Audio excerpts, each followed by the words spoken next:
Depuis 4,5 milliards d'années, notre système solaire gravite dans la Voie lactée. 8 planètes orbitent autour du Soleil et jamais ne s'arrêtent. Parmi elles, la seule planète abritant la vie est notre Terre, la 3e planète de notre système solaire. Sur les autres planètes, c'est le chaos. Aucune autre détient une forme de vie.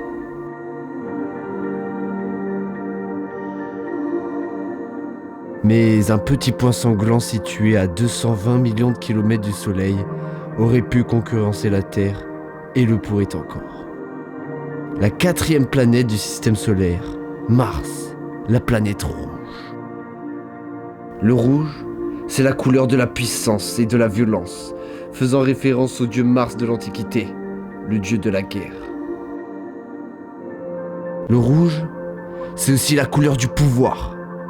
Peut-être celui de détenir la vie. C'est ce que l'homme tente de découvrir.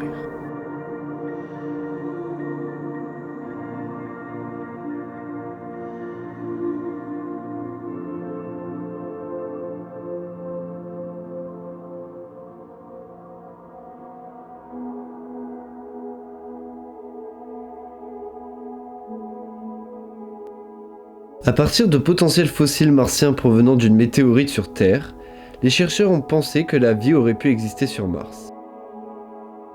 Depuis 1960, plusieurs missions ont été lancées sur Mars pour tenter d'élucider ce mystère, comme MarsInc 1 en 1960, Viking 1 en 1975 ou encore Phobos 1 en 1988. En 2000, la NASA se lance dans un nouveau programme d'exploration de la planète rouge nommé Mars Exploration Rover. Ce programme consiste à construire 2 robots qui auront pour mission pendant 90 jours de trouver des informations quant à la présence de la vie sur Mars.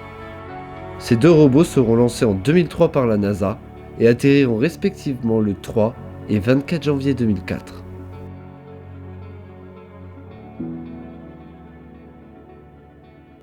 Avec une masse de 185 kg, les 2 robots sont beaucoup mieux équipés que les robots des nombreuses missions passées depuis 1964. Chacun des 2 robots possède 9 instruments scientifiques de précision. Ils sont munis de panneaux solaires et de batteries afin de fonctionner. Une caméra monochrome est conçue pour permettre au rover de se déplacer, ainsi que 2 caméras panoramiques qui ont la même fonction que des yeux humains. Ces appareils servent surtout à enregistrer des images martiennes en couleur. Ils possèdent aussi une caméra microscopique pour observer des minéraux. Cet instrument va faire les découvertes les plus intéressantes des 2 rovers. Ces rovers sont aussi équipés de spectromètres, permettant de déceler certains composants chimiques. L'un d'entre eux, surnommé Minites, est conçu spécialement pour trouver des minéraux se formant exclusivement au contact de l'eau. D'autres instruments plus secondaires sont mis en place tels qu'un capteur pour attraper de la poussière martienne.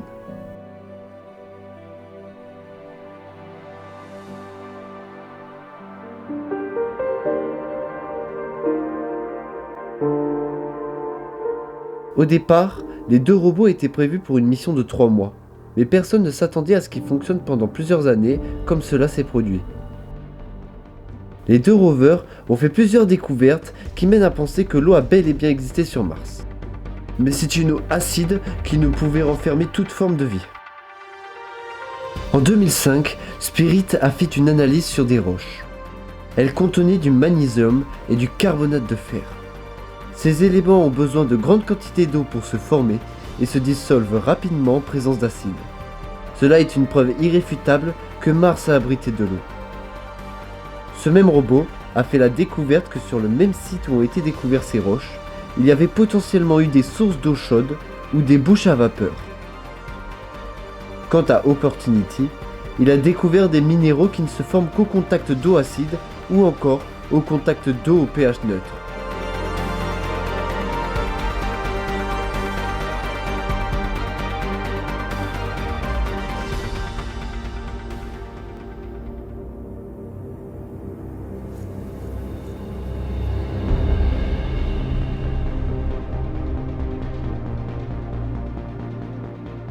Le robot Perseverance, lancé en 2019 après l'arrêt du rover Opportunity et arrivé sur Mars en février 2021, a pour but de confirmer l'existence d'une vie sur Mars, comme les rovers Opportunity et Spirit ont pu fortement le suggérer. Ce robot est équipé de la SuperCam.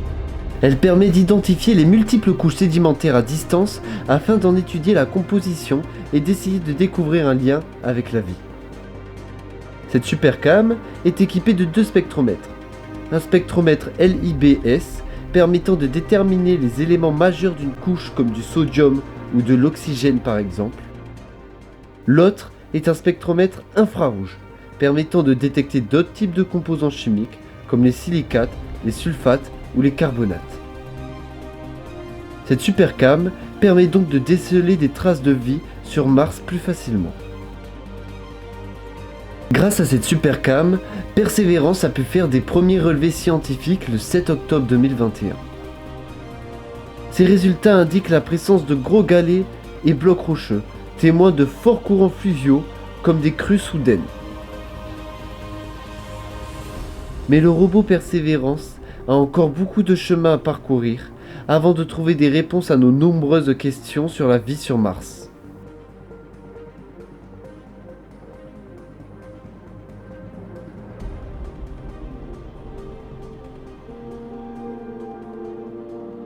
Les robots Opportunity et Spirit ont permis d'explorer Mars et sa potentialité à renfermer la vie.